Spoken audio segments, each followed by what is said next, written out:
ക്രിസ്തീയ ജീവിതം ഒരു പാഠശാലയാണ്.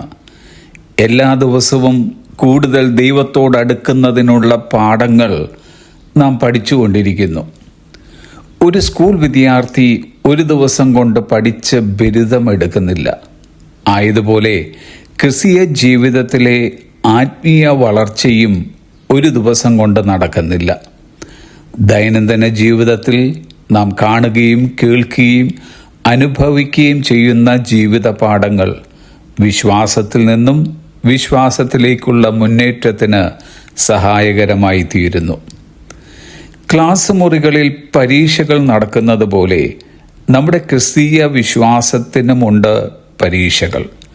ഈ പരീക്ഷകൾ അല്ലെങ്കിൽ പരിശോധനകൾ സമ്മാനിക്കുന്നതത്രേ യാക്കോബിന്റെ ലേഖനം 1-3 നിങ്ങളുടെ വിശ്വാസത്തിന്റെ പരിശോധന സ്ഥിരത ഉളവാക്കുന്നു. വിശ്വാസത്തിൽ സ്ഥിരത പ്രാപിക്കുക എന്നത് ആത്മീയമായി പക്വത പ്രാപിക്കുക എന്നർത്ഥം. ഈ പാഠശാലയിൽ നാം തനിയെ അല്ല, നമ്മെ സഹായിക്കുവാനായി പരിശുദ്ധാത്മാവ് കൂടെയുണ്ട് എന്നതാണ് മഹത്തരമായ കാര്യമെന്നത്.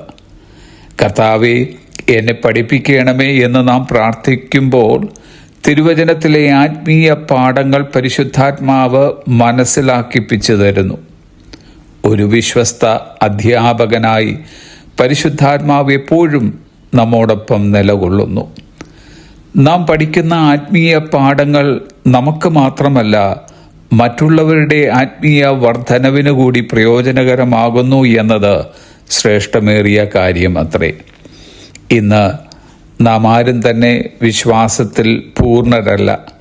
നാം ഏവരും പൂർണ്ണരാകുവാൻ ദൈവം ആഗ്രഹിക്കുമ്പോൾ ഓരോ ദിവസവും അതിനുള്ള അവസരം കർത്താവ് നമുക്ക് തന്നുകൊണ്ടിരിക്കുന്നു. പഠിക്കുവാനും പ്രായോഗികമാക്കുവാനും നാം തയ്യാറെങ്കിൽ നമ്മുടെ നല്ല ആഗ്രഹത്തെ ദൈവം മാനിക്കുക തന്നെ ചെയ്യും. തിരുവചനം പറയുന്നു, 119 സങ്കീർത്തനം 105 നിന്റെ വചനം എൻ്റെ കാലിന് ദീപവും പാതയ്ക്ക് പ്രകാശവുമാകുന്നു. സ്കൂൾ വിദ്യാർത്ഥികൾ ദിവസവും ക്ലാസ്സിൽ പങ്കെടുക്കുന്നത് പോലെ നമുക്കും ദൈവവചന പഠനത്തിനുള്ള സമയം ആവശ്യമാണ്. അങ്ങനെ ഓരോ ദിവസവും തിരുവെഴുത്ത് നമ്മെ പഠിപ്പിക്കുകയും നമ്മുടെ ചിന്തയെ രൂപപ്പെടുത്തുകയും നമ്മുടെ ദിശയെ ശരിയാക്കുകയും ചെയ്യുന്നു. നാം ചെയ്യുന്ന തെറ്റുകൾ തിരിച്ചറിയുന്നതിലൂടെയും വിവിധ പാഠങ്ങൾ നാം പഠിക്കുന്നു. അങ്ങനെ ഓരോ ദിവസവും താഴ്മയോടും വിനയത്തോടും ഉത്സാഹത്തോടും കൂടെ വിശ്വാസത്തിൽ നിന്നും വിശ്വാസത്തിലേക്ക് നമുക്ക് വളർന്നുകൊണ്ടിരിക്കാം. Have a blessed day.